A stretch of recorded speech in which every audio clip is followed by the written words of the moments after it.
Yayasan Maramowe Weaiku Kamorowe di Kabupaten Mimika menerima penghargaan Anugerah Kebudayaan Indonesia tahun 2021 kategori Pelestari Budaya, khususnya seni mengukir.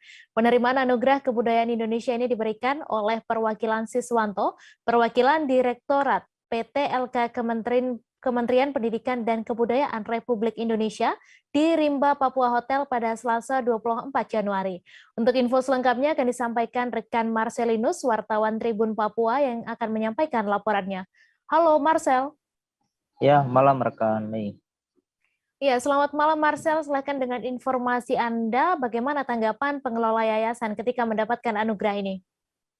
Baik rekan Mei dan Tribuners, dapat saya informasikan bahwa untuk penerimaan penghargaan dari Yayasan Maramowe yang saat ini difounder oleh Ibu Lulu sangat mengapresiasi kinerja daripada seniman-seniman khususnya ukir, seniman ukir yang ada di Kabupaten Mimika. Untuk seniman ukir ini memang menjadi salah satu ciri khas untuk masyarakat di Timika, khususnya warga asli suku Kamoro yang berada di daerah pesisir. Begitu rekan Mei. Ya, kemudian dapat diinformasikan lukisan budaya apa saja yang dibuat oleh yayasan ini, Marcel?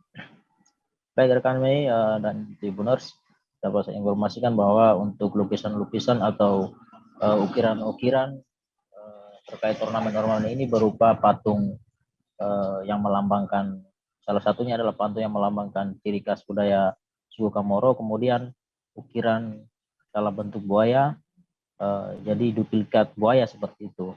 Kemudian tifa dan masih banyak ornamen-ornamen lain yang hingga saat ini masih dipertahankan oleh masyarakat asli suku Kamoro yang berdomisili di wilayah Kabupaten Mimika. Gitu rekan Mei.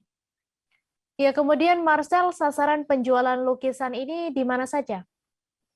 Baik rekan Mei dan Tribuners, dapat saya informasikan bahwa untuk sasaran penjualan ukiran-ukiran yang dari hasil tangan Yayasan Maramowe ini tidak hanya di kota Timika, namun lukisan ini sudah keluar dari kota Timika seperti di wilayah Jawa, seperti di Jakarta, Solo, Bandung, Surabaya, Bandung, dan sampai ke Pulau Bali ya. Terus dapat saya tambahkan juga bahwa untuk terkait ukiran ini, memang ini adalah kembali lagi ke salah satu ciri khas budaya orang Kamoro yang ada di Kabupaten Mimika, karena ini merupakan pelestarian budaya yang seharusnya atau sudah seharusnya dikembangkan dan dikenal oleh bukan saja warga Timika, warga Indonesia, Jawa, tapi akan dikenal oleh kancah internasional. Dapat saya tambahkan juga bahwa untuk hadirnya Yayasan Maramowe ini didukung penuh oleh pemerintah Kabupaten Mimika dan PT Freeport Indonesia.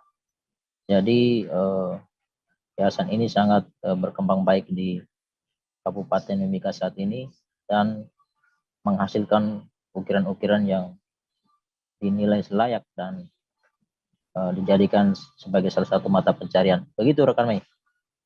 Baik, terima kasih Marcelinus atas laporan Anda, dan Tribuners, wartawan kami juga telah menghimpun wawancara dengan founder Yayasan Maramowe Weaiku Kamorowe. Berikut tayangannya untuk Anda. Sudah melakukan pemesanan ukiran kepada sekelompok pengukir waktu itu di gedung MMM ya, mereka terkumpul di situ. Tetapi kan itu hanya sekelompok kecil. Nah, Pak Kalmuller memikirkan bagaimana sisa seniman ukir yang ada di kabupaten ini gitu. Banyak potensi budaya. Jadi artinya kita ini juga mengumpulkan cerita rakyat, terus ritual-ritual adat, edukasi kepada anak-anak sekolah. Informasi tadi sekaligus menutup perjumpaan kita hari ini. Saya Mesa Desirait beserta kru yang bertugas pamit undur diri. Terima kasih dan sampai jumpa.